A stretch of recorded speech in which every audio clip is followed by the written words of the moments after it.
Oke, halo semua. Pada video kali ini, kami kelompok 2 yang beranggotakan saya sendiri Juvina Tulangi dan kedua teman saya yaitu Dian Kemboan juga Yuskar Sebastian.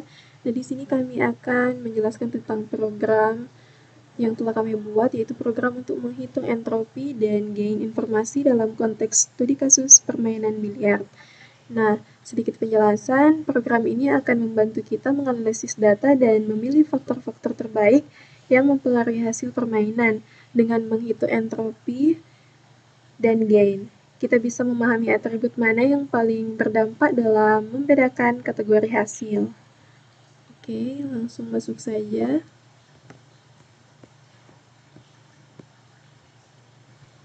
Nah, di sini diawali dengan define max data, juga define max ATTR. Nah, ini fungsi untuk mendefinisikan batas maksimum untuk jumlah data max data dan atribut max ATTR. Oke, kita masuk pada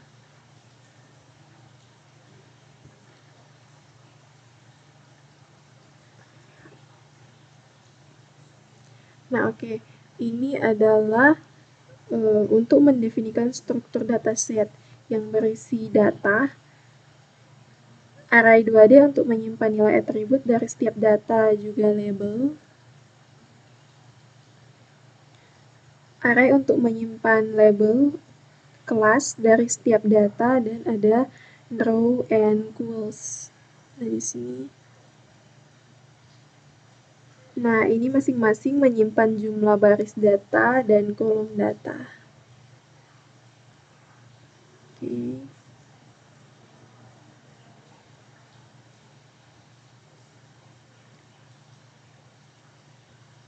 Nah, kita masuk pada fungsi untuk menghitung entropi. Nah, ini mendefinisikan fungsi calculate entropi untuk menghitung entropi dari data. Nah, counts ini sendiri adalah jumlah data per kelas, dan total adalah jumlah total data. Ini. Oke. Kita masuk pada for.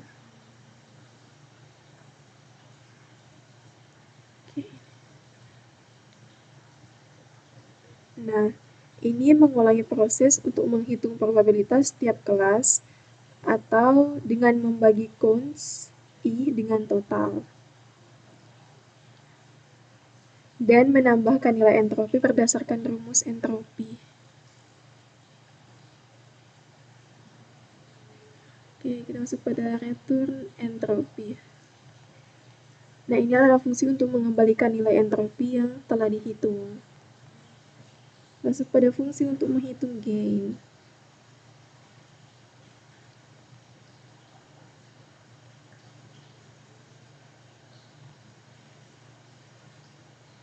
Nah, kita masuk di sini.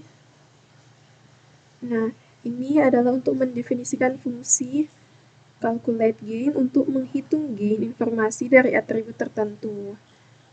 Untuk total, ini untuk menyimpan jumlah data, dan counts menyimpan jumlah data per kelas, dan ATTR counts menyimpan data untuk kombinasi kelas dan nilai atribut.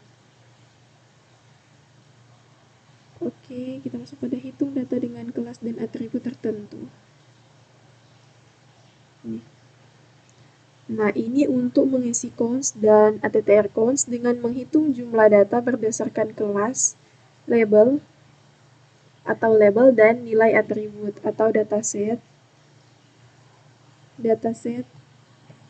label I. Kita masuk pada double base entropy, double conditional entropy.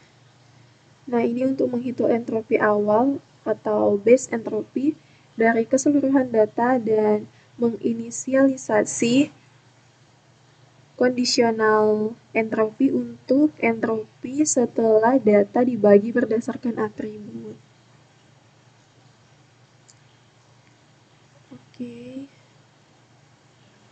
Di sini ada entropi setelah pembagian berdasarkan atribut. Nah, Nah, untuk setiap nilai atribut I sama dengan 0 dan I sama dengan 1, itu menghitung entropi subset data berdasarkan nilai atribut. Nah, conditional entropy diperbarui dengan mengalihkan probabilitas subset dengan subset entropi. Ini.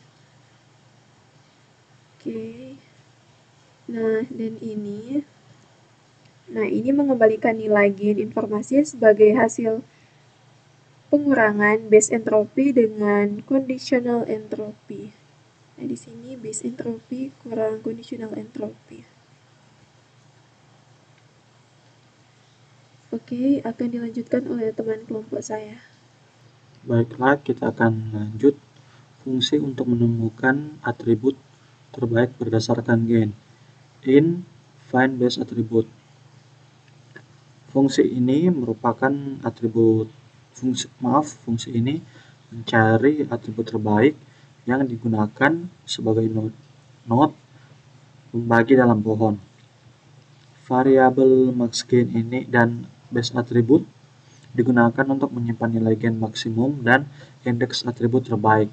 Setiap atribut diperiksa gainnya dengan memanggil calculate gain.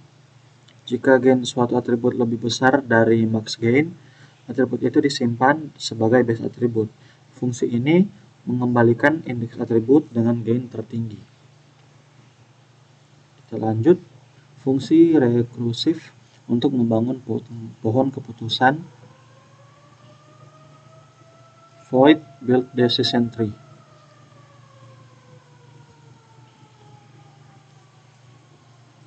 Fungsi rekursif ini membangun pohon keputusan berdasarkan dataset.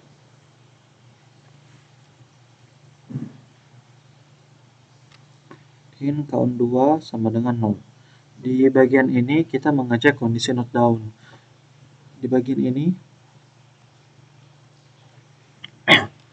menghitung jumlah data untuk masing-masing kelas 0 dan kelas 1. Jika seluruh data pada node memiliki kelas yang sama, count 0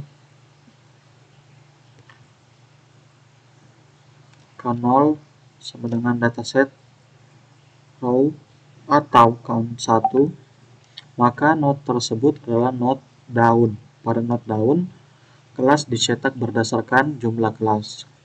Dalam hal ini kelas 0 atau kelas 1.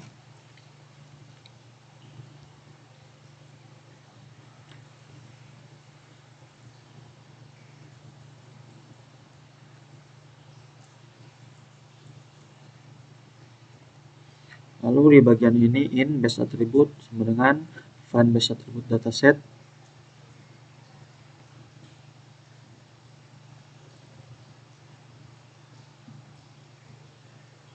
Pada bagian ini, jika node bukan down, fungsi dari find base attribute dipanggil untuk menemukan atribut terbaik untuk memisahkan data pada node saat ini. Node tersebut dicetak sebagai node atribut dengan atribut terbaik. Lalu di bagian ini membagi dataset berdasarkan atribut.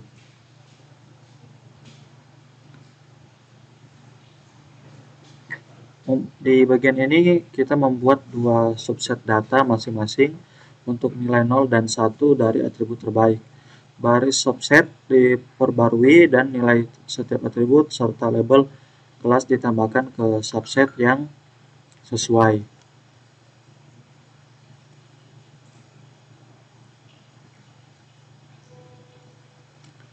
Lalu di bagian ini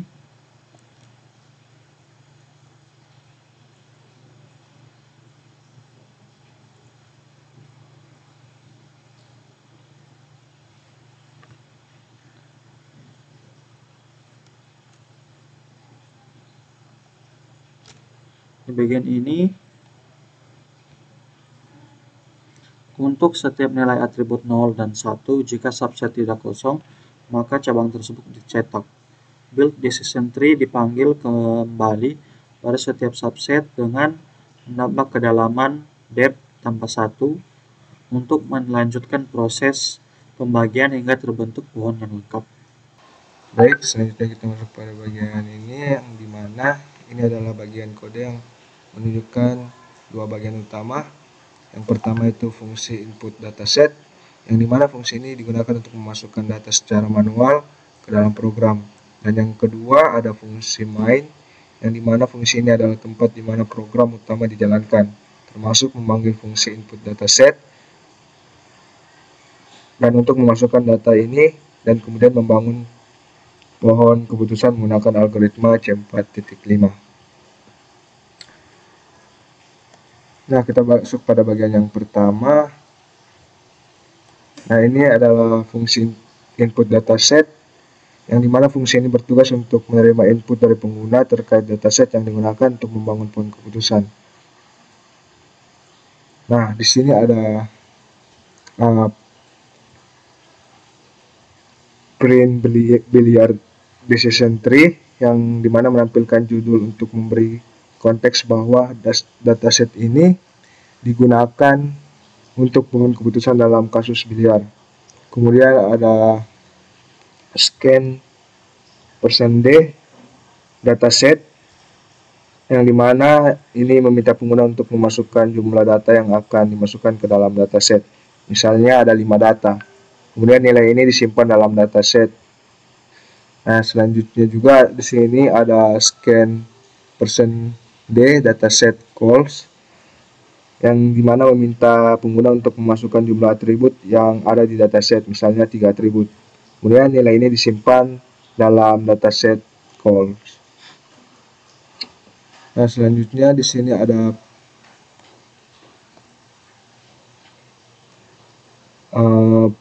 printf dataset, yang dimana di dalamnya ada posisi bola, jarak, kemudian arah, dan label keputusan. Kemudian 0 itu sama dengan tembak lemah dan 1 sama dengan tembak kuat, yang dimana ini menjadikan instruksi kepada pengguna tentang data yang akan dimasukkan, yaitu atribut terkait permainan biliar dan label keputusan untuk tembak lemah atau kuat. Nah, kemudian di sini ada pada bagian ini ada loop for, yang dimana ini adalah loop yang berjalan sebanyak jumlah data, yaitu dataset rows yang dimasukkan oleh pengguna. Jadi untuk setiap data ini pengguna diminta untuk memasukkan nilai atribut berikut, yaitu posisi bola. Posisi bola bisa berada di tengah atau di samping. Kemudian jarak, nah jarak antara pemain dan bola bisa dekat atau jauh. Kemudian arah bola ini bisa maju atau mundur. Dan label keputusan, label ini yang menunjukkan apakah keputusan untuk tembakan adalah lemah atau kuat. Jadi semua nilai atribut dimasukkan ke dalam array dataset dan label dimasukkan ke dalam dataset. Nah, selanjutnya kita masuk ke fungsi yang kedua, yaitu fungsi main. Jadi di dalam ini ada deklarasi variabel, yang dimana mendeklarasikan variabel dataset yang bertipe dataset. Kemudian tipe data ini memiliki dua komponen utama, yaitu data untuk menyimpan nilai atribut dan label untuk menyimpan label keputusan.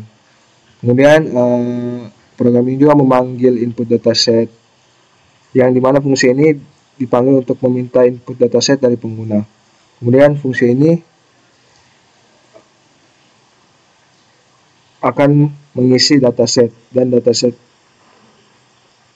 label dengan data yang dimasukkan oleh pengguna. Kemudian ada printf. Nah, di sini mencetak pesan menampilkan bahwa pohon keputusan sedang dibangun menggunakan algoritma C4.5 untuk keputusan biliar. Kemudian memanggil bulk decision tree dataset. Jadi fungsi decision tree ini dipanggil untuk membangun pohon keputusan berdasarkan dataset yang telah diisi. Kemudian fungsi ini akan melakukan regulasi untuk membangun pohon berdasarkan atribut yang memiliki informasi gain tertinggi pada setiap node. parameter 0 adalah kedalaman awal pohon keputusan.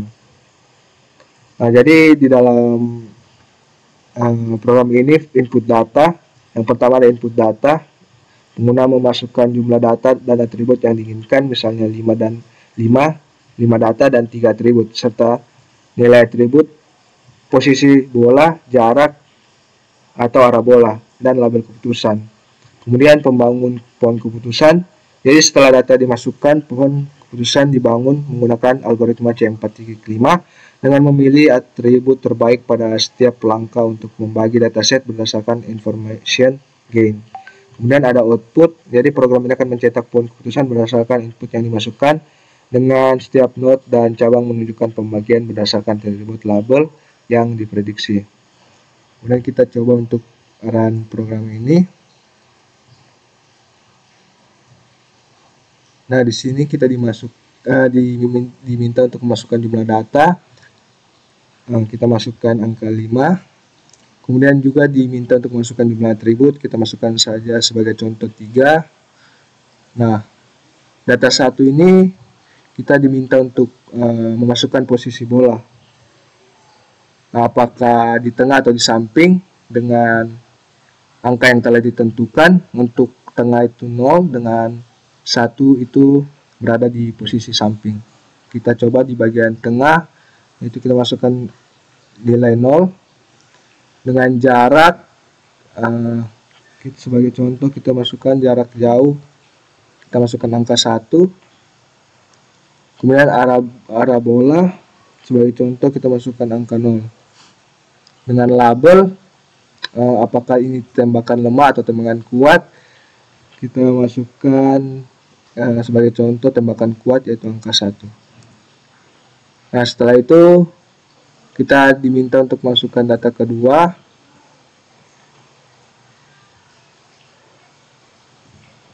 Kita masukkan sebagai contoh posisi bola berada di samping dan jarak dekat, kemudian arah bola mundur angka 1, dan tembakan kita masukkan tembakan lemah, yaitu 0. Setelah itu masuk ke data yang ketiga, kita masukkan pada posisi bola berada di tengah 0, jaraknya dekat, kemudian arah bola kita masukkan maju. Setelah itu label dengan tembakan lemah.